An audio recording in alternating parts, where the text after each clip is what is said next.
ATV ప్రేక్షకులకి నమస్కారం. Triple detergent soap శుభమస్తు కార్యక్రమానికి స్వాగతం. ఈనాడు శుభమస్తు కార్యక్రమంలోని గ్రహఫల మంచంలో గ్రహాల యొక్క స్థితిగతులు, వాటి యొక్క శుభాశుభ ఫలితాల గురించి పరిశీలిద్దాం.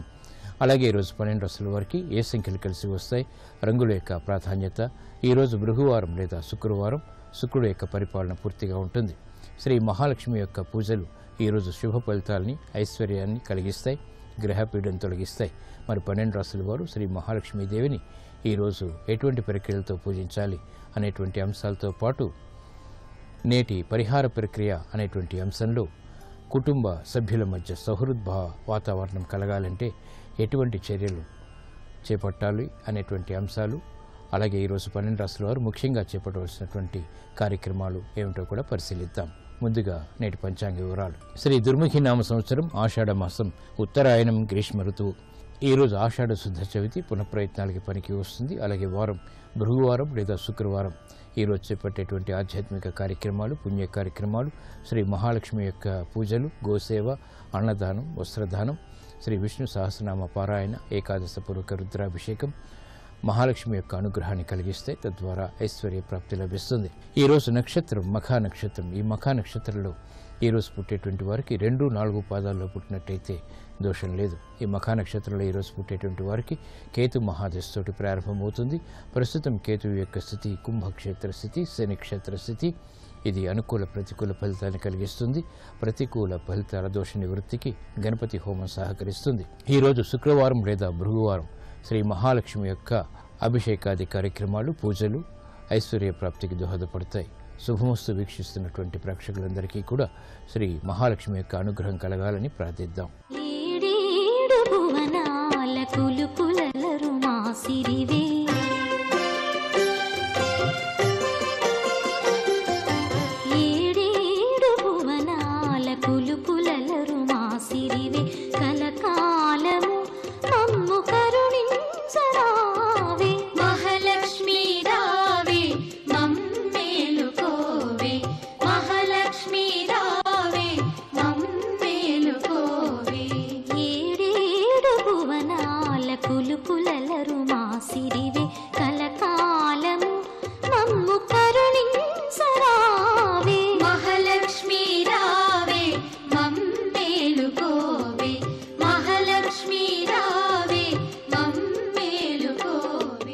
ఇప్పుడు 12 రాశుల వారికి ఏర్పడేటువంటి శుభాశుభ ఫలితాలను పరిశీలిద్దాం. ముందుగా మేషరాశి. ఈరోజు మేషరాశి వారిని పరిశీలించినట్లయితే వాహన సౌఖ్యం కొనసాగుతుంది. చేపట్టేటువంటి కార్యక్రమాల్లో ప్రోత్సాహాన్ని పొందగలుగుతారు. అభివృద్ధి కార్యక్రమాలు చకచకా పూర్తి చేయగలుగుతారు. మానసిక ధైర్యం కలిగి ఉంటారు. శత్రువులు మిత్రులు అవుతారు. చేపట్టేటువంటి కార్యక్రమాల్లో ఆశించినటువంటి ప్రయోజనాలు దక్కుతాయి. పారిశ్రామిక రంగం వారికి విభేదాలు తగ్గుతాయి. కార్యక్రమ నిర్వహణలో కార్యసిద్ధి ఏర్పడుతుంది. వ్యాపార రంగం వారికి మెరుగైనటువంటి మార్పులు ఆర్థికంగా చోటు చేసుకుంటాయి. శ్రమతో కూడినటువంటి కార్యక్రమ నిర్వహణ, తద్వారా విజయాలు చేతికి అందుతాయి. వ్యవహారాల్లో ఏర్పడినటువంటి ప్రతికూలత వైద్య వృత్తి వారికి తగ్గుతుంది. సహనంతో కూడినటువంటి కార్యక్రమాలని సినీ రంగం వారు ప్రారంభించగలుగుతారు. క్రీడారంగం వారికి అభివృద్ధి గోచరిస్తుంది. విజయాలు కూడా సిద్ధిస్తాయి. నూతన ఉత్సాహం విద్యార్థులకి పెరుగుతుంది. ఈ రోజు మీ అదృష్ట సంఖ్య 1. ఎరుపు వర్ణం ధైర్యాన్ని కలిగిస్తుంది. శుక్రవారం సందర్భంగా మేషరాశి వారు ఈ రోజు శ్రీ మహాలక్ష్మీదేవిని పసుపు కుంకుమలతో అర్చించడం ద్వారా శుభ పరిణామాలు గృహంలో చోటు చేసుకుంటాయి. వాహన నిర్ణయాలు ఈ రోజు మీకు అనుకూలం. ఈ రోజు వృషభ రాశి వారిని పరిశీలించినట్లయితే ప్రయాణాల ద్వారా ప్రయోజనాలు సాధించగలుగుతారు. ఆధ్యాత్మిక కార్యక్రమాల ద్వారా సంతృప్తికర సంఘటనలు చోటు చేసుకుంటాయి. మానసిక రుగ్మతలు దూరం చేసుకునేటువంటి ప్రయత్నాలు కూడా లాభిస్తాయి. వ్యయం పెరుగుతుంది. ఆదాయాన్ని పెంపొందింప చేసుకునేటువంటి మార్గాలు లభ్యమవుతాయి. చేపట్టేటువంటి కార్యక్రమాల్లో సఖ్యత పెరుగుతుంది. పారిశ్రామిక రంగం వారికి సంబంధ బాంధవ్యాల విషయంలో ఏర్పడినటువంటి ప్రతికూలత తగ్గుతుంది. వ్యాపార రంగం వారికి ఆర్థిక విధి విధానాలతో కూడినటువంటి కార్యక్రమాల్లో విజయాలు సిద్ధిస్తాయి. సాఫ్ట్వేర్ రంగం వారికి ఆర్థిక బలం పుంజుకుంటుంది. చేపట్టేటువంటి కార్యక్రమాల్లో ఆత్మవిశ్వాసాన్ని పెంపొందింప చేసుకోగలుగుతారు. సినీ రంగం వారికి ప్రతికూల పరిస్థితులు ఉన్నప్పటికీ ఎదుర్కోగలుగుతారు.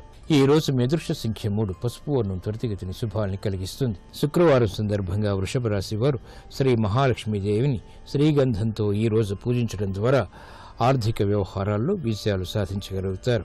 ఆర్థిక లావాదేవీలు, సంభాషణలు ఈ రోజు మీకు ఊరట కలిగిస్తాయి. ఈ రోజు మిథున రాశి వారిని పరిశీలించినట్లయితే మెరుగైనటువంటి కార్యక్రమాలు ఆర్థికంగా చేపట్టగలుగుతారు. విద్యా సంబంధిత వ్యవహారాల్లో విజయాలు సాధించగలుగుతారు. యుక్తితో కూడినటువంటి కార్యక్రమాలు తద్వారా విజయాలు చేతికి అందుతాయి. ఆలోచన సంపత్తి పెరుగుతుంది. కార్యక్రమాలు చకచకా పూర్తి చేయగలుగుతారు. అవమానకర సంఘటనలు ఆర్థికంగా ఉన్నప్పటికీ సమస్యలకు పరిష్కారాలు కూడా పొందగలుగుతారు. అభివృద్ధి కార్యక్రమాలు పారిశ్రామిక రంగం వారికి కలిసి వస్తాయి. తెలివైన నిర్ణయాలు తద్వారా అమలు చేయడంలో ఏర్పడినటువంటి విభేదాలు ప్రణాళికల విషయంలో తగ్గించేటువంటి అవకాశాలను పొందగలుగుతారు. కార్యక్రమ నిర్వహణలో నైపుణ్యం వ్యాపార రంగం వారికి పెరుగుతుంది. అభివృద్ధి కార్యక్రమాలు సినీ రంగం వారు చేపట్టగలుగుతారు. ఆర్థిక సంబంధిత లావాదేవీల విషయంలో స్థిరాస్తి రంగం వారు జాగ్రత్తలు వహించాలి.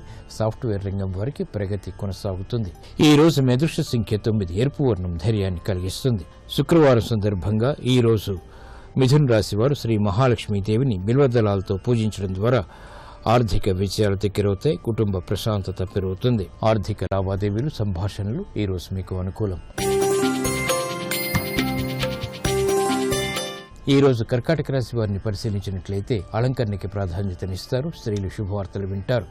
వ్యవహారాల్లో ఏర్పడినటువంటి చుక్కెదురు పరిస్థితుల్ని అధిగమించగలుగుతారు. ఆర్థిక లావాదేవీలు కలిసి వస్తాయి. శుభ పరిణామాలు గృహంలో ఆహ్వానించగలుగుతారు. ఆకస్మిక ప్రతికూల పరిస్థితులను ఎదుర్కోగలుగుతారు. అయినప్పటికీ అసంతృప్తి కూడా వెనంటి ఉంటుంది. కార్యక్రమాలను చకచకా పూర్తి చేసేటువంటి శక్తి సామర్థ్యాలు పారిశ్రామిక రంగం వారికి లభిస్తాయి. స్థిరాస్తి రంగం వారికి మెరుగైనటువంటి కార్యక్రమాల ద్వారా ఆశించినటువంటి ప్రయోజనాలు దక్కుతాయి. ఆరోగ్య విషయంలో మహిళలు జాగ్రత్తలు వహించాలి. విద్యార్థులకి విద్యాపరమైనటువంటి విజయాలు చేజిక్కించుకునేటువంటి అవకాశాలు దగ్గరవుతాయి. విదేశీ సంబంధిత విద్యా ప్రయత్నాలు కూడా లాభిస్తాయి. ఆకస్మిక పరిణామాల్ని సినీ రంగం వారు ఎదుర్కోవాల్సినటువంటి సంఘటనలు చోటు చేసుకుంటాయి. ఈ రోజు మీ అదృష్ట సంఖ్య 5. ఆకుపచ్చ వర్ణం రక్షణకి దోహదపడుతుంది. శుక్రవారం సందర్భంగా కర్కాటక రాశి వారు ఈ రోజు శ్రీ మహాలక్ష్మీదేవిని పూజించి క్షీరాన్నాన్ని నివేదన చేయడం ద్వారా ఆర్థిక వ్యవహారాల్లో మెరుగైనటువంటి మార్పులు చేకూరుతాయి. విద్యా ప్రయత్నాలు ఈ రోజు మీకు ఊరట కలిగిస్తాయి. ఈ రోజు సింహరాశి వారిని పరిశీలించినట్లయితే విదేశీ లావాదేవీలు కలిసి వస్తాయి. చేపట్టేటువంటి కార్యక్రమాల్లో ప్రోత్సాహం వెనంటి ఉంటుంది. సాహస నిర్ణయాలకి ఉపక్రమించగలుగుతారు. రాజకీయ వ్యవహారాల్లో ఏర్పడినటువంటి విభేదాలు తగ్గుతాయి. శత్రువులు మిత్రులు అవుతారు. చేపట్టేటువంటి కార్యక్రమాలు కోర్టు వ్యవహారాల్లో కూడా విజయాలు తెచ్చిపెడతాయి. నూతన కార్యక్రమాలు పారిశ్రామిక రంగం వారికి అభివృద్ధిని కలిగిస్తాయి. సాఫ్ట్వేర్ రంగం వారికి ఆర్థిక లావాదేవీలు కలిసి వస్తాయి. నూతన ఉత్సాహం పెరుగుతుంది. ప్రగతి సాధించగలుగుతారు. కార్యక్రమ నిర్వహణలో నైపుణ్యం న్యాయవాద వృత్తి వారికి ఏర్పడుతుంది. కోర్టు సంబంధిత వ్యవహారాల్లో విజయాలు సాధించగలుగుతారు. సంతృప్తికర సంఘటనలు చోటు చేసుకుంటాయి. కార్యక్రమాలను చకచక వైద్య వృత్తి వారు చేపట్టగలుగుతారు. ఈ రోజు మీ అదృష్ట సంఖ్య 2. తెలుపు వర్ణం ప్రశాంతతను పెంచుతుంది. శుక్రవారం సందర్భంగా సింహరాశి వారు శ్రీ మహాలక్ష్మీదేవిని తెల్లటి పుష్పాలతో పూజించడం ద్వారా శుభవార్తలు వింటారు. ఉద్యోగ ప్రయత్నాలు ఫలిస్తాయి. నూతన వ్యాపార ఒప్పందాలు ఈ రోజు మీకు అనుకూలం. ఈ రోజు కన్యారాశి వారిని పరిశీలించినట్లయితే సంభాషణల విషయంలో జాగ్రత్తలు వహించాలి. ఆశించినటువంటి ప్రయోజనాన్ని ఆలస్యంగానైనా పొందగలుగుతారు. ఉద్యోగ ప్రయత్నాలు ఫలిస్తాయి. సామాన్య కార్యక్రమాలని కూడా ఆశించినటువంటి రీతిలో కొనసాగించగలుగుతారు. వ్యవసాయ రంగం వారికి అభివృద్ధి గోచరిస్తుంది. నూతన కార్యక్రమాలు పారిశ్రామిక రంగం వారికి ప్రగతిని తెచ్చిపెడతాయి. వ్యవహారాల్లో ఏర్పడినటువంటి ప్రతికూలతని సినీ రంగం వారు ఎదుర్కోగలుగుతారు. స్థిరాస్తి రంగం వారికి చిరు సమస్యలు ఎదురైనప్పటికీ తిరిగి మామూలు పరిస్థితులు సర్దుమణుగుతాయి. వ్యవహారాల్లో ఏర్పడినటువంటి ప్రతికూలత మహిళలకు తగ్గుతుంది. విద్యార్థులకి విద్యాపరమైనటువంటి వ్యవహారాల్లో విజయాలు సాధించగలుగుతారు. విదేశీ సంబంధిత లావాదేవీలు కూడా కలిసి వస్తాయి. ఈ రోజు మీ అదృష్ట సంఖ్య 6. తెలుపు వర్ణం ప్రశాంతతను పెంచుతుంది. శుక్రవారం సందర్భంగా కన్యారాశి వారు శ్రీ మహాలక్ష్మీదేవిని పూజించి పెరుగన్నం నివేదన చేయడం ద్వారా సాహస నిర్ణయాల ద్వారా ఆర్థిక విజయాలు సాధించగలుగుతారు. విదేశీ ప్రయాణాలు సంభాషణలు ఈ రోజు మీకు అనుకూలం. ఈ రోజు తులారాశి వారిని పరిశీలించినట్లయితే ఆరోగ్య విషయంలో జాగ్రత్తలు వహించాలి. ఆర్థిక వ్యయం పెరుగుతుంది. చేపట్టేటువంటి కార్యక్రమాలపై పట్టు బిగించగలుగుతారు. అయినప్పటికీ అసంతృప్తి సంఘటనలు కూడా వెనంటి ఉంటాయి. ఉద్యోగ ప్రయత్నాల్లో అభివృద్ధి గోచరిస్తుంది. నూతన ఒప్పందాలు వ్యాపారపరంగా కూడా లాభిస్తాయి. గృహ విషయాల్లో ప్రశాంతతకి చేపట్టేటువంటి కార్యక్రమాలు కలిసి వస్తాయి. వ్యాపార రంగం వారికి మెరుగైనటువంటి మార్పులకి చేసేటువంటి ప్రయత్నాల్లో ఆశాజనకమైనటువంటి వాతావరణం కొనసాగుతుంది. అభివృద్ధి కార్యక్రమాలు సినీ రంగం వారు ప్రారంభించగలుగుతారు. సాఫ్ట్వేర్ రంగం వారికి అనుకూలత పెరుగుతుంది. స్థిరాస్తి రంగం వారు ఆచితూచి నిర్ణయాలు తీసుకోవాలి. వ్యయాన్ని నియంత్రించలేకపోతారు. నూతన కార్యక్రమాలు గృహరీత్యా మహిళలు ప్రారంభించగలుగుతారు. ఆరోగ్య విషయంలో జాగ్రత్తలు పాటించాలి. ఈ రోజు మీ అదృష్ట సంఖ్య 2. తెలుపు వర్ణం ప్రశాంతతను పెంచుతుంది. శుక్రవారం సందర్భంగా తులారాశి వారు శ్రీ మహాలక్ష్మీదేవిని బిల్వదళాలతో పూజించడం ద్వారా ఆర్థిక వ్యయాన్ని నియంత్రించగలుగుతారు. ఏలినాటి శని ద్వారా ఏర్పడేటువంటి ప్రతికూలత కనుమరుగవుతుంది. వాహన నిర్ణయాలు ఈరోజు మీకు అనుకూలం. ఈ రోజు వృశ్చిక రాశి వారిని పరిశీలించినట్లయితే కార్యక్రమాలను చకచకా పూర్తి చేయగలుగుతారు. నూతన బాధ్యతలు బాగా పెరుగుతాయి. వ్యవహారాల్లో ఏర్పడినటువంటి ప్రతికూలత క్రమక్రమంగా తగ్గుతుంది. పెట్టుబడుల విషయంలో జాగ్రత్తలు వహించాలి. ఆర్థిక వ్యవహారాల్లో కూడా ఆచితూచి వ్యవహరించాలి. కుటుంబ సభ్యుల మధ్య చిరు సమస్యలు ఏర్పడేటువంటి సంఘటన లేకపోలేదు. నూతన ఒప్పందాల ద్వారా ఏర్పడినటువంటి ప్రతికూలత పారిశ్రామిక రంగం వారికి తగ్గుతుంది. అయినప్పటికీ ఆందోళనకర పరిస్థితులు ఉంటాయి. వ్యవసాయ రంగం వారికి ప్రతికూలత తగ్గుతుంది. కార్యక్రమాల్ని పూర్తి చేయగలుగుతారు. అభివృద్ధి కార్యక్రమాలు వ్యాపార రంగం వారికి కొంత మేలును కలిగిస్తాయి. గృహ సంబంధిత కార్యక్రమాల్లో ఆచితూచి మహిళల నిర్ణయాలు తీసుకోవాలి. విద్యార్థులకి గట్టి కృషి తప్పనిసరి. ఈ రోజు మీ అదృష్ట సంఖ్య 5. ఆకుపచ్చ వర్ణం రక్షణకి దోహదపడుతుంది. శుక్రవారం సందర్భంగా వృశ్చిక రాశి వారు శ్రీ మహాలక్ష్మీదేవిని మల్లెపూలతో పూజించడం ద్వారా జన్మశని ద్వారా ఏర్పడేటువంటి శారీరక రుగ్మతలు కనుమరుగవుతాయి. ఆరోగ్య వృద్ధి ఏర్పడుతుంది. ఆర్థిక వృద్ధి కూడా చేకూరుతుంది. ఉద్యోగ ప్రయత్నాలు ఈరోజు మీకు ఊరట కలిగిస్తాయి. ఈ రోజు ధనుస్సు రాశి వారిని పరిశీలించినట్లయితే సంబంధ బాంధవ్యాలు మెరుగవుతాయి. బలమైనటువంటి మిత్రుల ద్వారా లబ్ధి చేకూరుతుంది. ఆకస్మిక ఆర్థిక సంబంధిత లావాదేవీలు కలిసి వస్తాయి. ప్రయాణాల విషయంలో జాగ్రత్తలు వహించాలి. చిరు సమస్యలు మానసికంగా ఏర్పడినప్పటికీ పరిష్కారాలు కూడా పొందగలుగుతారు. చేపట్టేటువంటి కార్యక్రమాలపై ఓర్పు, సహనం వంటివి తప్పనిసరి. కార్యక్రమాల్ని వ్యాపార రంగం వారు ప్రారంభించినప్పటికీ ఆలస్యంతో కూడినటువంటి విజయాలు సిద్ధిస్తాయి. నూతన కార్యక్రమాలు సినీ రంగం వారికి మొదట ప్రతికూలత, తర్వాత అనుకూలతని కలిగిస్తాయి. వ్యయాన్ని నియంత్రించలేకపోతారు. దుబారా ఖర్చులు పెరుగుతాయి. నూతన బాధ్యతలు వ్యాపార రంగం వారికి పెరుగుతాయి. కార్యక్రమ నిర్వహణలో నైపుణ్యం వైద్య వృత్తి వారికి తగ్గుతుంది. ఏకాగ్రత తగ్గుతుంది. ఈ రోజు మీ అదృష్ట సంఖ్య 1. ఎరుపు వర్ణం ధైర్యాన్ని కలిగిస్తుంది. శుక్రవారం సందర్భంగా ధనుస్సు రాశి వారు శ్రీ మహాలక్ష్మీ దేవిని పూజించి ఆవు పాలు నివేదన చేయడం ద్వారా క్లిష్ట సమస్యలకు పరిష్కారాలు పొందగలుగుతారు. రాజకీయ నిర్ణయాలు ఈరోజు మీకు అనుకూలం. ఈ రోజు మకర రాశి వారిని పరిశీలించినట్లయితే వ్యవహారాల్లో చుక్కెదురు పరిస్థితిని అధిగమించగలుగుతారు. వ్యవసాయ సంబంధిత కార్యక్రమాల్లో ప్రోత్సాహం లభిస్తుంది. నూతన స్థిరాస్తి లావాదేవీలు బాగానే కలిసి వస్తాయి. అభివృద్ధి కార్యక్రమాలు చేపట్టేటువంటి వ్యవహారాల్లో అభివృద్ధిని కలిగిస్తాయి. స్థిరాస్తి వ్యవహారాల్లో ఏర్పడినటువంటి విభేదాలు కూడా తగ్గుతాయి. కార్యక్రమ నిర్వహణలో నైపుణ్యం పెరుగుతుంది. లాభదాయకమైనటువంటి కార్యక్రమాలను చేపట్టగలుగుతారు. విద్యా సంబంధిత వ్యవహారాల్లో విద్యార్థులకి ప్రోత్సాహం లభిస్తుంది. మహిళలకు శుభ పరిణామాలు గృహంలో చోటు చేసుకుంటాయి. ఓర్పు, సహనం వంటి ప్రక్రియలు వ్యాపార రంగం వారికి తప్పనిసరి. పారిశ్రామిక రంగం వారికి ఏర్పడినటువంటి అడ్డంకులను తొలగించినటువంటి ప్రయత్నాలు లాభిస్తాయి. ఈ రోజు మీ అదృష్ట సంఖ్య 3. పసుపు వర్ణం త్వరితగతిన శుభాలను కలిగిస్తుంది. శుక్రవారం సందర్భంగా మకర రాశి వారు శ్రీ మహాలక్ష్మీదేవిని పూజించి పాయసాన్ని నివేదన చేయడం ద్వారా ఆర్థిక విజయాలు దగ్గరవుతాయి. ఆర్థిక లావాదేవీలు, సంభాషణలు ఈరోజు మీకు అనుకూలం. ఈ రోజు కుంభరాశి వారిని పరిశీలించినట్లయితే కోర్టు సంబంధిత వ్యవహారాల్లో జాగ్రత్తలు వహించాలి. ఆరోగ్య విషయంలో చిరు సమస్యలు తలెత్తుతాయి. మిత్రులు శత్రువులవుతారు. అయినప్పటికీ ప్రశాంత పరిస్థితుల్ని కొనసాగించగలుగుతారు. వ్యవహారాల్లో ఏర్పడినటువంటి ఒత్తిడిని క్రమక్రమంగా అధిగమించగలుగుతారు. నూతన బాధ్యతలు గృహరీత్యా కూడా పెరుగుతాయి. వ్యవహారాల విషయంలో ఏర్పడినటువంటి ప్రతికూలత పారిశ్రామిక రంగం వారికి తగ్గుతుంది. ఐక్యతగా చేపట్టేటువంటి కార్యక్రమాలు క్రమక్రమంగా కలిసి వస్తాయి. వ్యాపార రంగం వారు అభివృద్ధికి చేపట్టేటువంటి కార్యక్రమాల్లో నూతన నిర్ణయాలు తీసుకోవాల్సినటువంటి ఆవశ్యకత ఉంటుంది. స్థిరాస్తి రంగం వారికి సహనం తప్పనిసరి. ఓర్పుతో కూడినటువంటి కార్యక్రమాలు విద్యార్థులకి బలాన్ని పెంచుతాయి. మహిళల గృహరీత్యా చేపట్టేటువంటి కార్యక్రమాల్లో ఆత్మవిశ్వాసాన్ని పెంపొందింప చేసుకోగలుగుతారు, ప్రగతి సాధించగలుగుతారు. ఈ రోజు మీ అదృష్ట సంఖ్య 9, ఎరుపు వర్ణం ధైర్యాన్ని కలిగిస్తుంది. శుక్రవారం సందర్భంగా కుంభరాశి వారు శ్రీ మహాలక్ష్మీదేవిని తులసి దళాలతో పూజించడం ద్వారా ఆర్థిక విభేదాలు తగ్గుతాయి, అనిశ్చితి దూరం అవుతుంది, ప్రశాంతత పెరుగుతుంది. ఆరోగ్య పరీక్షలు ఈరోజు మీకు అనుకూలం. ఈ రోజు మీనరాశి వారిని పరిశీలించినట్లయితే విద్యా విషయాల్లో విజయాలు సాధించగలుగుతారు. వాహన విషయాల్లో కూడా అనుకూలత పెరుగుతుంది. ఆలోచన సంపత్తి పెరుగుతుంది. ఆర్థిక సంబంధిత లావాదేవీల్లో ప్రతిబంధకాలని ఎదుర్కోగలుగుతారు. నూతన ఒప్పందాలు పారిశ్రామిక రంగం వారికి లాభిస్తాయి. ఉద్యోగస్తులకి శుభ పరిణామాలు చోటు చేసుకుంటాయి. గతంలో ఆగిపోయినటువంటి పనులు తిరిగి ఊపందుకుంటాయి. కార్యక్రమాలని వైద్య వృత్తి వారు సక్రమంగా పూర్తి చేయగలుగుతారు. దక్షతతో కూడినటువంటి వ్యవహారాలు వైద్య వృత్తి వారికి లాభిస్తాయి.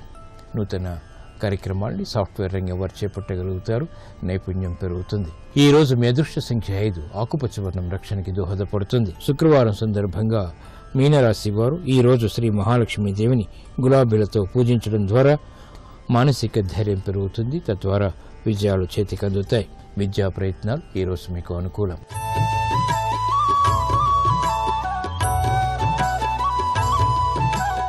జీవితంలో ఉన్నతమైనటువంటి విజయాలు సాధించాలంటే కుటుంబ సభ్యుల మధ్య చక్కటి అవగాహన తప్పనిసరి. కుటుంబ సభ్యుల మధ్య అవగాహన పెంపొందింప చేసుకోవాలంటే ఎటువంటి ప్రక్రియలు చేపట్టాలో ఈనాటి పరిహార ప్రక్రియ అనేటువంటి అంశంలో పరిశీలిద్దాం. కుటుంబ సభ్యుల మధ్య పరస్పర అవగాహన కోసం కుటుంబ సభ్యులందరూ ప్రతి శుక్రవారం కొన్ని నియమాలు పాటించాలి.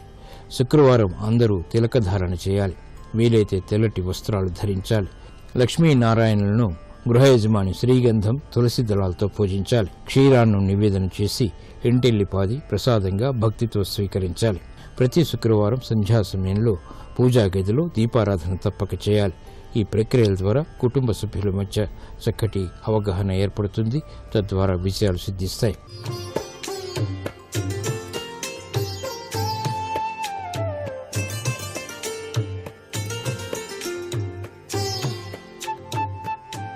XXX డిటర్జెంట్ సోప్ శుభమస్తు కార్యక్రమంలో గృహబలం అంశానికి స్వాగతం.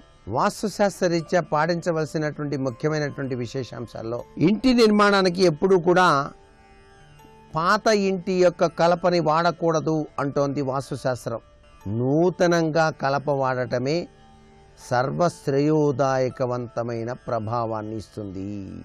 కాలిన ఇంటి దగ్గర తిరిగి మళ్ళీ గృహ నిర్మాణం చేయవలసి వచ్చినప్పుడు పంచామృతాలతో ఆ స్థలాన్ని శుద్ధి చేయాలి. అభిషేక ప్రియుడైనటువంటి పరమేశ్వరునికి సంబంధించినటువంటి అభిషేకార్చన నిర్వహించాలి. ఆ స్థలంలో ఇంటి యొక్క ప్రదేశంలో శంకుస్థాపనాది కార్యక్రమం చేసేటప్పుడు భూసూక్త పఠనం చేయాలి. భూసూక్తం అని చెప్పేసి ఉంటుంది, చాలా పవిత్రవంతమైంది. ఆ మంత్రోచ్చరణతో శంకుస్థాపనాది కార్యక్రమం చేయాలి. మత్స్య కూర్మ యంత్రం తప్పనిసరిగా స్థాపించాలి. అప్పుడే నిర్మాణం చేయటం మంచిది. ఎందుచేత అది అగ్నికి దహనమైనటువంటి స్థలం కాబట్టి. ఇంత గొప్ప ప్రక్రియ ఉంది, గుర్తుపెట్టుకోండి ఎప్పుడైనా సరే. ఇలా చేస్తే చక్కటి యోగం ఆ స్థలానికి సిద్ధిస్తుంది. చాలామంది ఇల్లు కట్టగానే రకరకాలైనటువంటి సామాన్లు సమకూరుస్తారు.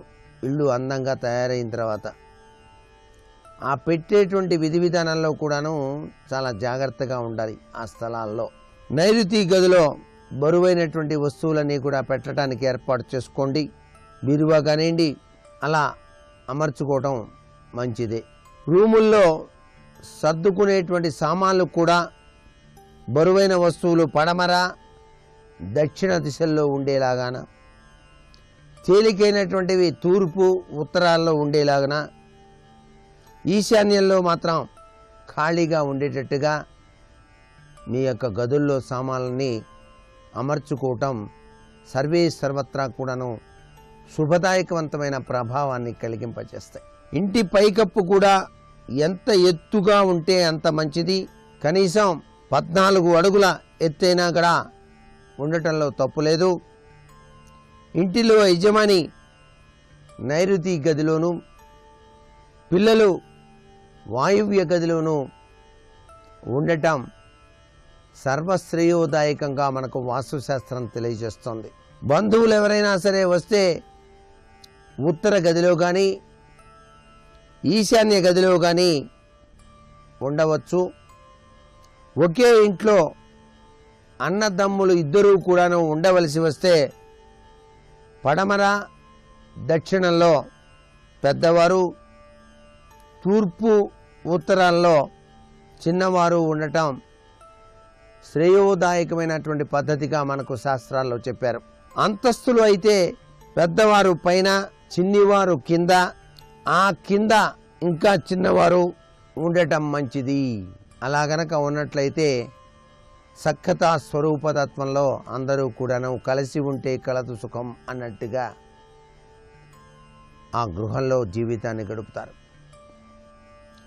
ఆడపిల్ల గనక ఇంట్లో ఉండవలసి వస్తే ఇంట్లో తూర్పు భాగంలో కానీ ఉత్తర భాగంలో కానీ ఉండవచ్చు. కానీ శాస్త్ర ప్రకారంగా ఇంటి ఆడపిల్లకు ఆ ఇంటికి దూరంగా తూర్పు దిశలో కానీ ఉత్తర దిశలో కానీ స్థలం లేదా ఇల్లు అమర్చటం మంచిది. మీరు ఇల్లు ఊడ్చేటప్పుడు అండి ఈశాన్య మూల నుంచి ప్రారంభించి పడమర దిశ వైపుగా ఊడవండి. చెత్త బుట్ట పెట్టవలసి వస్తే ఇంటిలో కానీ గదుల్లో కానీ వాయువ్యంలోనే పెట్టండి. ఆ చెత్త బుట్టలని వాయువులో ఉంచండి. ఇల్లు తుడిచే చీపుర్లు కూడా వాయువ్య దిశలో పడుకోబెట్టచ్చు. నిలబెట్టి మాత్రం ఉంచకండి. నిలబెట్టినప్పుడు మాత్రం ఎటువైపు అయితే చీపురు ఊడుస్తామో అటువైపుగా నిలబెట్టాలి. అంతేగాని పట్టుకునేది కిందకి, ఊడ్చేది పైకి వచ్చినట్టుగా నిలబెట్టకూడదు. అది శని ఆయుధం అనేటువంటి విషయాన్ని గుర్తుపెట్టుకోండి. వంటగదిలో వంట కోసం ఏర్పాటు చేసేటువంటి ప్లాట్ఫామ్ ఆగ్నేయ దిశలో ఏర్పాటు చేయటం ఉత్తమోత్తం, అందరికీ తెలిసిందే.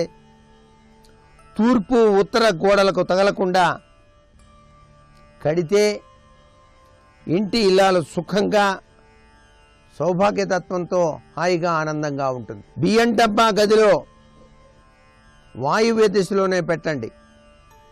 ప్రతిరోజు ఉదయాన్నే ఇల్లాలు ఆ యొక్క గ్యాస్ స్టవ్ను శుభ్రం చేసుకొని పసుపు కుంకుమ బొట్టు పెట్టుకొని నమస్కరించి వంట గనక ప్రారంభించినట్లయితే అద్భుతం, ఆనందం, అమోఘం ఆ ఇండ్లు. నిజంగా అగ్నిదేవుడికి నమస్కారం చేసి ప్రారంభించడం చాలా మంచిదండి. మనకు సంప్రదాయ రీత్యా కూడా చెప్పారు. పొద్దునే నిద్ర నుంచి లేస్తూనే దంతధావనం చేసుకోకుండా ఆ యొక్క వంటగదిలోకి ప్రవేశించకూడదు. దంతధావనం చేసుకొని తర్వాత చక్కగా కాళ్ళు చేతులు కడుక్కొనైనా సరే వెళ్ళి ఆ స్టవ్కి వెలిగించేటప్పుడు నమస్కారం చేసి వెలిగించి పాలు పెట్టడం ఉత్తమోత్తమైన పద్ధతి. కాఫీ తాగాలి అన్నప్పుడు పొద్దున్నే వంట ప్రారంభించేటప్పుడు మాత్రం స్నానం చేసి చక్కగా నమస్కారం చేసి ఆ వంటను ప్రారంభించటం సర్వోత్తమమైనటువంటి శుభప్రదమైనటువంటి పద్ధతి. ఇది మన భారతీయ సంప్రదాయం. దీన్ని ఎవరైతే ఆచరిస్తారో వారి ఇంట్లో అనారోగ్యములు అనేటువంటివి ఉండవు. అదృష్ట లక్ష్మి ఇంటిలోకి ప్రవేశిస్తుంది సుమా. ఈ విషయాన్ని ప్రతి ఒక్క గృహిణి కూడా గుర్తుపెట్టుకోవాలి. ఎటువంటి పరిస్థితుల్లోనూ స్నానం చేయకుండా భోజనం అనేటువంటిది తయారు చేయకూడదు. ఇది ముఖ్యమైనటువంటి సూత్రం. ప్రతి ఇల్లాలు కూడా గుర్తుపెట్టుకోవాలి. మరికొన్ని ముఖ్య విషయాలు రేపటి శుభమస్తు కార్యక్రమంలో తెలుసుకుందామా? మరి సర్వే జనా సుఖినో భవంతు.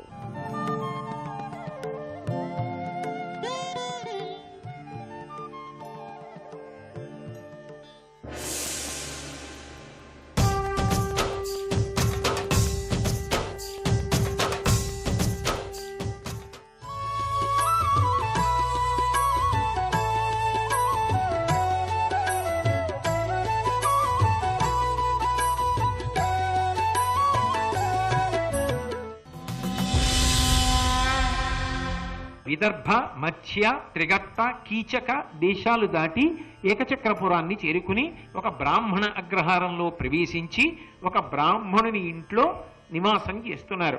ఈ 5 బ్రహ్మచారులయ్య బ్రాహ్మణులు వేదాధ్యయనం చేశారు. నేను వాళ్ళ తల్లిని. ఆ బ్రాహ్మణుడు ఆశ్రయం ఇచ్చాడు. 5 అన్నదమ్ములు ప్రతిరోజు బ్రాహ్మణ అగ్రహారంలో ఇళ్ల ముందుకు వెళ్ళి భవతి భిక్షాందేహి అని నిలబడేవారు. ఆ ఇంటి యజమానులు భిక్ష వేసేవారు. ఆ అన్నం పట్టుకుని తల్లి దగ్గరికి వచ్చేవారు. ఆ తెచ్చిన పదార్థాలన్నీ అక్కడ పెడితే అమ్మ ఏం చేసేదంటే పదార్థాన్ని 2గా విభాగం చేసేది. సగం భీముడికి పెట్టేది, మిగిలిన సగం 4 పాండవులు తాను తినేది. ఒక్క సగం తిన్నా నిజానికి భీముడికి ఆకలి తీరేది కాదు. అలా కాలం గడుపుకుంటున్నారు. ఇక్కడ మీరు ఒక్క విషయాన్ని బాగా గమనించాలి. కష్టాలలోకెల్లా పెద్ద కష్టం ఏమిటంటే భిక్షాటన చేసి బ్రతకడం. అంత కష్టం ఎవరికి వచ్చింది? పాండురాజు కుమారులకు వచ్చింది. ఎవరు పాండురాజు? తెల్లవారి లేస్తే కొన్ని వేల మందికి భూరిదానములు చేసినవాడు, అఖండ భరతావనిని పరిపాలన చేసినవాడు. తెల్లవారి నిద్ర లేచి ఆయన స్నానం చేసి వచ్చి కూర్చుంటే ఎందరో సామంతరాజులు ఆయనకి నమస్కారం చేయడానికి బారులు తీరేవారు. తన అన్నకి బంధువులకి ఎనలేని సంపదలనిచ్చినవాడు నిరతాన్నదాత. అటువంటి పాండురాజు కొడుకులు అన్నం తినడానికి భిక్షాటన చేస్తున్నారు. భిక్షాటన చేసి తెచ్చిన అన్నాన్ని ఏడుస్తూ కూర్చోకుండా కుంతి విభాగం చేసి పిల్లల్ని పోషించుకుంటారు. ఎంత కష్టం వచ్చినా తట్టుకు నిలబడగలిగిన వాడు పైకొస్తాడేమో గాని ఈ కష్టం తట్టుకోలేదు చచ్చిపోతానన్నవాడు ప్రజ్ఞుడు కానే కాడు. భిక్షాటన చేసైన బ్రతికి కష్టంతో పోరాడు తప్ప ప్రాణం వదిలేస్తానన్నమాట మాత్రం అనకు. భారతం యొక్క సందేశం. నువ్వే అలా అంటే ఇంక నీ వెనక ఉన్న వాళ్ళు ఏమైపోతారు? నువ్వు ఎలా మార్గదర్శకుడు అవుతావు? భిక్షాటన చేశారు మహానుభావులు. అయితే మహాతల్లి యొక్క ధర్మానురక్తి అటువంటిది కుంతీదేవిది. ఒకానొక నాడు ఏ ఇంటిలో వీళ్ళు ఆతిథ్యం పొందుతున్నారో ఆ ఇంట్లో అకస్మాత్తుగా ఆ ఇంటి యజమాని అయినటువంటి బ్రాహ్మణుడు పెద్దగా రోదనం చేస్తున్నాడు, ఏడుస్తున్నాడు. ఆమె వింది. భీముడు ఇంట్లో ఉన్నాడు. ఆమె భీముడితో అంది, మనం అందరం ఇన్ని కష్టాలు పడుతున్నాం, నిజానికి మనది పైకి కష్టం. ఎందుచేత పైకి కష్టం మంది అంటే లలిత జటాజిన కుశవల్క ధరులై వేదముప్పగా చదువుచు ఇమ్ముల బ్రహ్మచార వృత్తిని విలయంగా అందుండి ఒక్క విప్రగృహమునన్. ఇక్కడ మీరు జటా వల్కములను ధరించి అంటే లేడి చర్మం కట్టుకొని జుట్టు జటలు కట్టుకొని బ్రాహ్మణ బ్రహ్మచారులలా భిక్షాటన చేసి బ్రతుకుతున్నారు. మనది కష్టమే. కానీ ఇంత కష్టంలో ఉన్నా మనకు ఆశ్రయం ఇచ్చినవాడు ఈ బ్రాహ్మణుడు. ఈయన ఎందుకో ఏడుస్తున్నాడు ఇవాళ. ఈయన ఎందుకు ఏడుస్తుండాలి? ఇందు సుఖము ఉండితిమి ఒరులెరుగకుండా ఎలుకో ఇప్పుడు ఈ విప్రు నింట ఆర్తరవము వీతించే దీని నారసి ఎరుంగవలయు తత్ప్రతీకారంబు వలయు చేయ. ఇంత కష్టంలో ఉన్నా మనం ఈ పాటి సుఖంగా ఉన్నామంటే ఎవరు కారణం? ఈ బ్రాహ్మణుడేనా? ఈయన ఇంట్లో మనకు ఆశ్చర్యం ఇవ్వబట్టేనా అంత అన్నం తిని పడుకుంటున్నాం? అటువంటిది ఆయన పాపం ఏడుస్తున్నాడే ఎందుకో ఇంత గట్టిగా. ఏడుస్తున్నప్పుడు ఆయన కష్టం ఏమిటో తెలుసుకొని ఆయన కష్టాన్ని తీర్చే ప్రయత్నం మనం చెయ్యాలా వద్దా? కాబట్టి వెళ్ళి నేను అడిగొస్తాను, ఎందుకు ఏడుస్తున్నాడో వెడతానండి. ఇది కుంతీదేవి గొప్పతనం. ఎందుకు ఏడిస్తే మనకెందుకు కానీ ఇప్పుడు ఇల్లు అడిగితే లేనిపోని గొడవ. ఇప్పుడు ఏదో మాట ఇచ్చేసి అక్కడి నుంచి తగుదునమ్మా అని బయలుదేరితే మనకే ఠికానా లేదు. మనమే భిక్షాటన చేసి బతుకుతున్నాం. ఇప్పుడు మన సంగతి ఎక్కడైనా బయటపడిందంటే ఏ రాక్షసుండో ఎవడి జోలుకో మనం వెళ్ళి ఆయన్ని ఎవరో కొట్టారని మనం వాణ్ణి కొట్టేవాడు భీముడు తప్ప ఇంకోళ్ళు లేడు. దుర్యోధనుడికి తెలిసి వాడు వచ్చి మన మీద పడి ఎందుకు వచ్చింది? ఏదో ప్రశాంతంగా బ్రతుకుతున్నాం. మనకు ఆశ్రయం ఇచ్చాడు, పాపం కష్టం వచ్చింది, ఆయన కష్టం ఏదో ఆయన పడతాడు, మనకెందుకని చెప్పి తడికిచాటి నుంచి విని ఏమీ వెనగనట్టుగా ఊరుకునేటటువంటి బేల మనస్తత్వం కుంతిది కాదు. అది ఆవిడ వ్యక్తిత్వానికి ఉన్న గొప్పతనం. ఇప్పుడు ఈ ఒక్క పద్యం చేత ఎంత పైకెక్కుతోంది కుంతి. ఇన్ని సుగుణములు కలిగినటువంటిది అని చెప్పక చెప్తున్నారు నన్నయ్య గారు. కాబట్టి ఆ బ్రాహ్మణుని యొక్క కష్టం ఏమిటో తెలుసుకుంటానని వెళ్ళి నిలబడి వింటోంది. అది చాటు నుంచి కాదు, ఆ ఇంట్లోకి వెళ్ళి నిలబడింది. కానీ దుఃఖార్తితో ఉన్నాడు కదా బ్రాహ్మణుడు. ఆ కారణం చేత ఆయన కుంతీదేవి వచ్చి అక్కడ నిలబడి వింటోందన్న విషయాన్ని గమనించి కూడా ఆగలేదు. ఆగకుండా బాధతో చెప్పేస్తున్నాడు. ప్రభువుకి ధర్మానురక్తి ఉండాలి, ధర్మాన్ని కాపాడాలి, దానికి తగిన బలం ఉండాలి. ధర్మరక్షణ విషయంలో అని నిర్లక్ష్య భావన ఉన్న రాజు పరిపాలించిన చోట ప్రజలకు ప్రశాంతత ఉండదు. కాబట్టి ప్రభువు పట్టించుకోడు. ఇటువంటి చోట ప్రమాదం రాకుండా ఎలా ఉంటుంది? ఇటువంటి చోట ఉండడం నా తప్పు, వంతొస్తుంది అనుకున్నాను, వచ్చేసింది. కాబట్టి నేను వెళ్ళిపోతాను రాక్షసుడికి ఆహారంగా. అంటే ఆవిడంది భార్య, ఇంటి యజమాని మీరు వెళ్ళడం ఏమిటి? నన్ను మీరు ఎందుకు భార్యగా స్వీకరించారు? వంశం నిలబడాలని. వంశం నిలబడడానికి కావలసినట్టుగా కొడుకుని కూతుర్ని కని ఇచ్చేసానుగా, ఇక నేను ఉండి ప్రయోజనం ఏమిటి? కాబట్టి నేను ఆయనకి ఆహారంగా వెళ్ళిపోతాను. మీరు వెళ్ళిపోతే ఈ బిడ్డల్ని ఎవరు పెంచి పెద్ద చేస్తారు? నేను వెళ్ళిపోతానండి. కూతురంది, ఎప్పటికైనా మీరు నన్ను పంపించవలసిందేగా అత్తవారింటికి. రాక్షసుడి దగ్గరికి పంపించాననుకోండి, ఆయనకి ఆహారం అయిపోతారు. పిల్ల అత్తవారింటికి వెళ్ళిపోయిందని మనసు సరిపెట్టేసుకోండి. ఎవరి ధర్మం వాళ్ళదా ఇంట్లో. కొడుకు చాలా చిన్నవాడు, వాడు కర్ర పట్టుకొచ్చి అన్నాడు, ఎందుకు నాన్న అమ్మ ఏడుస్తారు, వాడెవరో నాకు చెప్పండి, నేను వెళ్ళి కర్ర పట్టి కొట్టి చంపేస్తానన్నాడు వచ్చిరాని మాటలతో. అంత కష్టంలో కూడా తండ్రి ఆ వచ్చిరాని మాటలు విని సంతోషించాడు. అప్పుడు కుంతీదేవి వచ్చి ఆవిడ ఆ బ్రాహ్మణుడితో ఒక మాట అంది. ఆవిడికి స్పష్టంగా అర్థం కాల, ఏమిటి మాట్లాడుకుంటున్నారు వీళ్ళు, ఎందుకు ఏడుస్తున్నారు, నువ్వు పెడతావా నువ్వు పెడతావా నువ్వు పెడతావా నువ్వు పెడతావా అని వంతులేసుకుని అని ఆవిడంది. ఇందు సుఖముండితిమి ఉరులెరుగకుండా అని ఆ బ్రాహ్మణునితో అంది. ఏమండి మీరు ఇంత బాధపడుతున్నారు కదా, అసలు దేనికి బాధపడుతున్నారు? ఇది ఏమి తెరగు, దీనికి మొదలెయ్యది నాకు తెల్లముగ చెప్పుడు తీర్చెదనని విగతాసుల తన మృదు వచన ప్రశ్నమును అమృతమున నిత్తెన్. ఒకళ్ళు కష్టంలో ఉన్నారనుకోండి, అప్పుడు వెళ్ళి మాట్లాడే మాట వాళ్ళకి విసుగొచ్చేసేలా ఉండకూడదు. శోకమనేటటువంటి సముద్రంలో మునిగిపోయిన వాళ్ళని అమృతంలోకి పైకెత్తినట్టుగా కుంతీదేవి మాట్లాడింది. దేనికి ఏడుస్తున్నారు నాకు విశదంగా వివరంగా చెప్పండి. ఒక్కటి మాత్రం నమ్మండి, కేవలం కనుక్కోవడానికి రాలేదు, మీ కష్టంలోంచి మిమ్మల్ని గట్టెక్కించే పూచి నాది. ఆ మాట అనగానే ఎంత ఓదార్పండి అవతరవాడికి. కాబట్టి తప్పకుండా చెప్తానమ్మా అని చెప్పి ఆయన ఒక పెద్ద కథ చెప్పాడు. ఇక్కడ బకాసురుడు అని ఒక రాక్షసుడు ఉన్నాడు, వాడు ఈ ఊరి చివర అరణ్యంలో ఉంటాడు. వాడు ఈ ఊరి మీదకి ఎవరూ రాకుండా కాపాడుతుంటాడు. కానీ ఈ ఊరిలో నియమం ఏమిటంటే, ప్రతిరోజు ఒక ఇంటి నుంచి 2 దున్నపోతులు కట్టిన బండి మీద సమస్త పదార్థములతో కూడుకున్నటువంటి అన్నము మాంసము, ఆ ఇంట్లో ఉన్నటువంటి కుటుంబ సభ్యులలో ఒక వ్యక్తి మధ్యాహ్న భోజన సమయానికి ఆ ఏరు దాటి అవతల వైపుకి వెళ్ళాలి. వాడు మధ్యాహ్న సమయానికి ఆ బండిలో ఉన్నటువంటి అన్నం తింటాడు, 2 దున్నపోతుల్ని చంపి తింటాడు, వచ్చిన మనిషిని తింటాడు, ఊరుకుంటాడు. అలా పంపకపోతే ఊరి మీదకి వచ్చి పడి 100 మందిని చంపుతాడు. అందుకని ఊరు మాట ఇచ్చింది, నీకు ప్రతి ఇంటి నుంచి కూడా వంతులుగా ఒక్కొక్క మనిషిని పంపిస్తాం, 2 దున్నపోతుల్ని, బండెడు భోజనాన్ని, మాంసాన్ని అని. నేను చూసుకోలేదమ్మా, మా ఇంటి వంతు వచ్చేసింది, కాబట్టి ఎవరో ఒకళ్ళం వెళ్ళాలి, అందుకు బాధపడుతున్నామమ్మా, ఎలా పంపడం? ఆమె భీముడితో ఒక అద్భుతమైనటువంటి మాట అంది. ఆ తల్లి అంది, కృతమెరుగుట పుణ్యము, సన్మతి దానికి సమము చేత మధ్యము, మరి తత్కృతమునకు అగ్గలముగా సత్కృతి చేయుట ఉత్తమంబు. కృతబుద్ధులకు ఎవరైనా ఒక ఉపకారం చేశారనుకోండి, నువ్వు ప్రత్యుపకారం చేశావా చేయలేదా వదిలిపెట్టి, ఆయన ఉపకారం చేశాడండి అని మనసులో నమ్మి జ్ఞాపకం ఉంచుకుని ఎప్పుడైనా ఎవరితోనైనా మాట్లాడుతున్నప్పుడు, మహానుభావుడు ఆయన నాకు చాలా ఉపకారం చేశారండి ఒకప్పుడు అని ఉపకారాన్ని స్మరిస్తే చాలు పుణ్యం. అదొక సంస్కారవంతమైన బుద్ధి. అంతేకాని ఇవాళ ఉపకారం చేయించుకుని రేపు మర్చిపోయి బ్రతకడం ఉందే దారుణం. ఉపకారము చేసిన వాడిని జ్ఞాపకం పెట్టుకొని ఒక్కసారి ఆ ఉపకారాన్ని గుర్తు చేసుకోవడం ఉందే అది పుణ్యప్రదం. 2 సన్మతి దానికి సమము చేత మధ్యము, మనకి ఉపకారం చేసిన వాడికి తత్తుల్యంగా సమానంగా మళ్ళీ ఉపకారం చెయ్యడం మధ్యమం. కానీ మరి తత్కృతమునకు అగ్గలముగ సత్కృతి చేయుట ఉత్తమంబు. చిన్న ఉపకారం పొందిన ఆయన ఒకప్పుడు మనకి ఉపకారం చేశాడని పెద్ద ఉపకారం చెయ్యడం చాలా చాలా గొప్ప విషయం. కాబట్టి కృతబుద్ధులకు అది బుద్ధి కలిగిన వాళ్ళ లక్షణమయ్యా భీమ.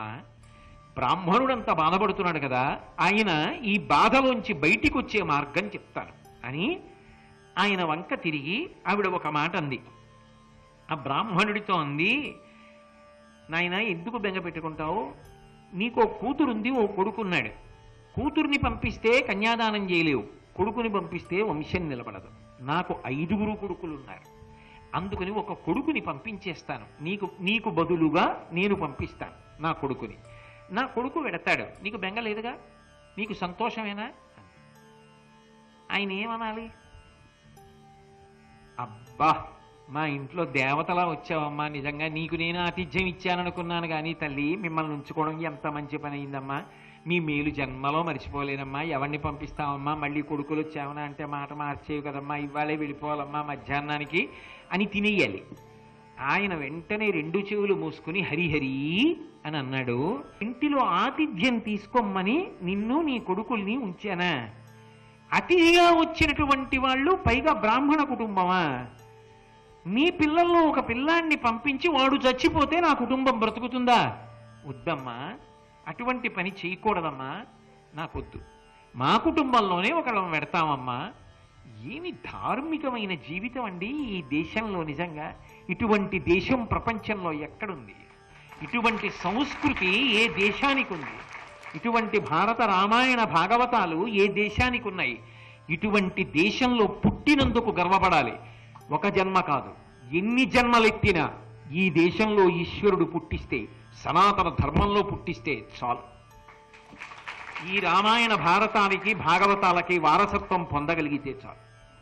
కాబట్టి ఆయన అన్నాడు, వద్దమ్మా, నీ బిడ్డడు మా కుటుంబంలోంచే ఒకరు పెడతారు అంటే ఆ తల్లి అంది, అయ్యో ఎందుకయ్యా అలా బెంగ పెట్టుకుంటావు?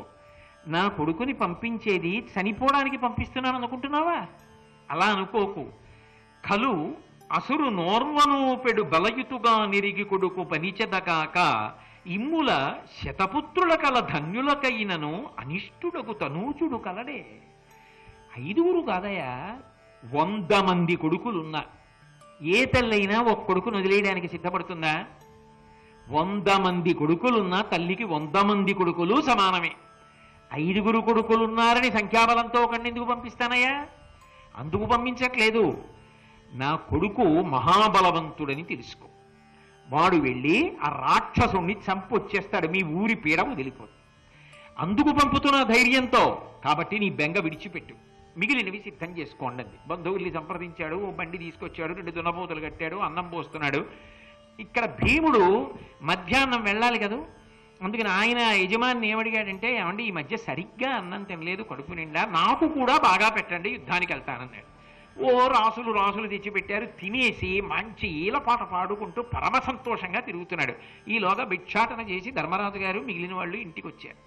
ధర్మరాజు గారికి భీముడు వాలకం చూస్తే అనుమానం వచ్చి తిన్నగా భీముడిని అడగకుండా కుంతీదేవి దగ్గరికి వెళ్ళాడు. అమ్మా, భీముడికి ఏమైనా ఎవరితోన్నా యుద్ధం చేసే అవకాశం వచ్చిందా ఏమిటమ్మా? చాలా సంతోషంగా ఉన్నాడు, ఈ మధ్య యుద్ధాలు చేయలేదు కదా, హిడింబాసురుణ్ణి చంపిన తర్వాత బుద్ధిగా వేదం నీతిశాస్త్రం అవి చదువుకుని ధర్మశాస్త్రం అవి భిక్షాటన చేస్తూ బతుకుతున్నాడు, ఇంత సంతోషంగా ఉన్నాడు ఏమిటమ్మా, ఎవరితోన్నా యుద్ధానికి పంపుతున్నావా అన్నాడు. ఆవిడంది, బకాసురుడితో యుద్ధానికి పంపుతున్నాను రా, ఇలా బ్రాహ్మణుడికి కష్టం వచ్చింది, మన కుటుంబం పరుపున పంపుతున్నానన్న మిషతో భీముణ్ణి పంపుతున్నాను. ఆయన అన్నాడు, ఎంత పని చేశావమ్మా, వాయుదేవుడి అనుగ్రహం చేత కన్నాడే తండ్రి పాండురాజు, మహానుభావుడు హిడింబాసురుణ్ణి వధించాడే, లక్క ఇల్లు కాలిపోతున్నప్పుడు మన 5 మోసి తీసుకొచ్చాడే, ఎవడు లేకపోతే పాండవుల బలం లేదో అటువంటి వాణ్ణి రాక్షసుల పాలు చేస్తావా అమ్మా? ఎందుకమ్మా ఇటువంటి నిర్ణయం చేశావు అన్నాడు. అంటే ఆవిడ నవ్వి అంది, నేనంత అమాయకురాల్ని కాను రాకొడక, నేను చెయ్యడానికి ఒక ప్రధానమైనటువంటి కారణం ఉంది. ఈ భీముడు పుట్టిన తరువాత 10వ రోజు, ఇంకా 10వ రోజున నేను వీడిని ఎత్తుకుని కొండ ఎక్కుతూ కొండ మీద వెడుతున్నాను, శతశృంగం మీద వెడుతున్నప్పుడు వీడు జారి కింద పడిపోయాడు. కింద జారి పడిపోతే నేనేమనుకున్నానంటే, చేతిలోంచి పిల్లవాడు జారి కిందన ఉన్న పెద్ద శిలల మీద పడిపోయాడు, వీడికి చాలా దెబ్బలు తగిలింటాయనుకున్నాను. కానీ నేను చూసేటప్పటికి శిలలన్నీ చూర్ణములైపోయి వీడు ఆడుకుంటున్నాడు. అది 10వ రోజు. వీడి బలం ఇంద్రుడి చేతిలోని వజ్రాయుధం ఎలా ఉంటుందో వీడి శరీరం అటువంటిది. తల్లిని నాకు తెలుసు. వాడి బలం ముందు బకాసురుడు కాదు ఏ అసురుడు నిలబడడం. కాబట్టి నువ్వేమీ బెంగ పెట్టుకోకు నాయనా, తప్పకుండా బకాసుర సంహారం చేస్తాడు. పైగా నేను నీకు ఇంకొక పెద్ద ధర్మం చెప్తాను విను. అది కుంతీదేవి యొక్క ధర్మం అంటే అని ఆవిడంది. ఉత్తమ క్షత్రియుండొరల దుఃఖంబుల తలగంగ పుట్టిన ధర్మశీలున్ అలయక మృత్యుభయం పైనచో విప్రుగాచి సత్పుణ్య లోకములు వడయు ధన్యుడై క్షత్రియు దయగాచి బుధలోక కీర్తినీయంబగు కీర్తివడయు వైశ్య శూద్రులగాచి వసుధాతల స్థిత సర్వ ప్రజాను రంజనము వడయు అనగా సన్మునీంద్రుడైన వేదవ్యాసు వలన దీని నిక్కువముగా వింటి బ్రాహ్మణులకు ప్రియము పాయక చేయంగా కాన్పచూచ పుణ్య కర్మఫలము. నాయనా, నేను తెలియక ఈ పని చెయ్యట్లేదురా. లోకంలో క్షత్రియుడనేటటువంటి వాడు ఎప్పుడైనా సమాజానికి ఉపకారం చేసి బ్రతికాలి. అలా ఉపకారం చేసి బ్రతకాలి తప్ప తన ఒళ్ళు దాచుకొని తనకి ఏదో ఉపకారం జరుగుతుందన్న ఉద్దేశ్యంతో ప్రచ్ఛన్నంగా ఎంతకాలం ఉండిపోతాం. కాబట్టి అలా ఉండకూడదు. కాబట్టి నేను చెప్తున్నాను, ఈ ఉపకారం జరగవలసినదే. సమాజ హితమునకు బ్రతకనప్పుడు ఆ బ్రతుకునకు అర్థము లేదు. ఎంత పెద్ద మాట అండి. తన కోసం తాను బతికేయడం, ఎంతసేపు తన భార్య, తన పిల్లలు, తన బంధువులు, తన స్నేహితులు, అంతే. సమస్త సమాజము పట్ల తనకు ఒక కర్తవ్యం ఉన్నది, తాను ఏదో చెయ్యాలి. ఆ కర్తవ్యత నిష్ఠ లేనప్పుడు ఆ బ్రతుకునకు అర్థమే లేదు. ఇది కుంతీదేవి అన్నమాట. అంత కష్టంలో ఉండి సమాజ హితమునకు నిలబడాలి. ఏకచక్రపురంలో భిక్షాటన చేసి బ్రతికామో ఆ ఏకచక్రపురం యొక్క రుణాన్ని మనం తీర్చుకోవాలి అని బ్రాహ్మణులకు మృత్యుభయం కలిగితే ఏ క్షత్రియుడు వెళ్ళి మృత్యుభయాన్ని బ్రాహ్మణులకు లేకుండా చేస్తాడో వాడు పుణ్యలోకములను పొందుతాడు. ధన్యుడై క్షత్రియు దయకాచి బుధులోక కీర్తనీయంబకు కీర్తివడయు. క్షత్రియుడిని కాపాడినటువంటి క్షత్రియుడు పండితుల చేత గౌరవింపబడతాడు, కీర్తింపబడతాడు. ధన్యుడై వైశ్య సూత్రుల కాచి వసుధాతల స్థిత సర్వ ప్రజానురంజనము వడయు. వైశ్యుల్ని, 4వ కులం వాళ్ళని రక్షించినటువంటి క్షత్రియుడు ఎవరుంటాడో అతను సర్వ ప్రజల యొక్క పొగట్టని కూడా అందుకుంటాడు. అనగా సన్మునీంద్రుడైన వేదవ్యాసు వలన దీని నిక్కువముగ వింటి. సన్మునీంద్రుడైనటువంటి వేదవ్యాసుడు చెప్తుండగా నేను ఈ ధర్మాన్ని విన్నాను. బ్రాహ్మణులకు ప్రియము పాయగ చేయంగా కాన్పచూవే పుణ్యకర్మ ఫలము. అటువంటి బ్రాహ్మణులు అటువంటి ఉపకారం చేసిన వాళ్ళకి ఉపకారం చెయ్యడం వల్ల నాయన మనం ఎంత అభ్యున్నతిని పొందుతామో తెలుసా. పైగా జననుత బ్రాహ్మణ కార్యము చనచేసిన బ్రాహ్మణ ప్రసాదంబున నీకును నీ తమ్ములకును అగు అనవరత శ్రీ సుఖాయురైశ్వర్యంబుల్. నీ తమ్ముడైనటువంటి భీముడు మీరు కలిసి బ్రాహ్మణులకు ఇటువంటి ఉపకారాన్ని చేయగలిగినట్లయితే మీరు సుఖాన్ని, ఆయువుని, ఐశ్వర్యాన్ని పొందుతారు. ఎంతో ఆర్తితో ఉన్నాడు, కష్టంలో ఉన్నాడు, మనకి ఆశ్రయం ఇచ్చినవాడు. ప్రత్యుపకారం చేయవద్దు, కాబట్టి నువ్వు బెంగ పెట్టుకోకు, మన ధర్మం మన్ని కాపాడుతుందిరా అంది. ధర్మరాజు సంతోషించి అమ్మా తప్పకుండా తమ్ముడిని అలా రాక్షస సంహారానికి పంపించన్నాడు. సరే వెళ్ళాడు, బకాసుర సంహారం చేశాడు, తిరిగి వచ్చేశాడు. ఆ శవాన్ని ఈడ్చుకొచ్చి ఆ ఊరి రాజద్వారం దగ్గర పడేశాడు. ఆ ఏకచక్రపురవాసులు అందరూ వెళ్ళారు, ఎంతో సంతోషించారు. ఈ కుటుంబం మనకింత ఉపకారం చేసిందన్నారు. అయినా సరే ఇప్పుడు మనం బాగా ఊంచుకున్నాం, ఈ ఊళ్ళో 10 మంది మనకు బాగా తెలిశారు, అందరూ మనని పొగుడుతున్నారు, కాబట్టి ఇక్కడ ఉన్నా మనకి ఇబ్బంది లేదు, ఇక భిక్షాటంగా మనం వెళ్ళక్కర్లేదు, వాళ్లే పట్టుకొచ్చి మనకి పెడుతుంటారు. ఆవిడ అనలేదు కుంతీదేవి. ఆవిడన్న మాట బాగా జ్ఞాపకం పెట్టుకోవాలి. ఆవిడంది, కడుపెద్ద కాలముండితి మొడబడి ఇందెంత కాలమున్నను మనకయ్యడు లాభమేమి, మరి ఎప్పుడు నుచిత ఎరుల ఇండ్ల పొత్తుననుండన్. జరిగిపోతోంది కదా అని బ్రాహ్మణ కుటుంబంతో కలిసి ఉండి ఇలా పెట్టినది తింటూ ఎంతకాలం బతుకుతాం? మన ప్రయత్నం మనం చేసి మళ్ళీ రాజ్యాన్ని సంపాదించి క్షత్రియులైనందుకు రాజ్య పరిపాలన చెయ్యాలి కదా. కాబట్టి జరిగిపోతోందని కూర్చోవడం కాదు, ఎదర వృద్ధిలోకి రావడానికి ధైర్యం చేసి బయలుదేరండి. మనం ఇక్కడి నుంచి బయలుదేరదాం. బయలుదేరి అదిగో మహానుభావుడైనటువంటి వాడు అక్కడ ఉన్నాడు. ఆ దృష్టద్యుమ్నుని, ద్రౌపదిని కొడుకుగా, కూతురుగా కన్నటువంటి ద్రుపద మహారాజు పరిపాలన చేస్తున్నటువంటి పాంచాలపురానికి వెళదాం. అక్కడ ధర్మాత్ములు ఉన్నారు. అక్కడికి వెళ్ళి మన అదృష్టాన్ని పరిశీలించుకుందాం. వృద్ధిలోకి రావడానికి ఓ కుమారులారా ప్రయత్నిద్దాం, కాబట్టి బయలుదేరండి అని తల్లి మాట ఔదల దాల్చి కుమారులు బయలుదేరుతున్నారు. అంటే శుభం వైపుకి తిరుగుతోంది. ఈలోగా వేదవ్యాస భగవానుడు వచ్చి అనుగ్రహించాడు. మీరు బయలుదేరండి పాంచాలపురం వైపుకి అన్నాడు. మీకు మళ్ళీ తలుచుకున్నప్పుడు అవసరం వచ్చినప్పుడు నేనొచ్చి మార్గనిర్దేశనం చేస్తానన్నాడు.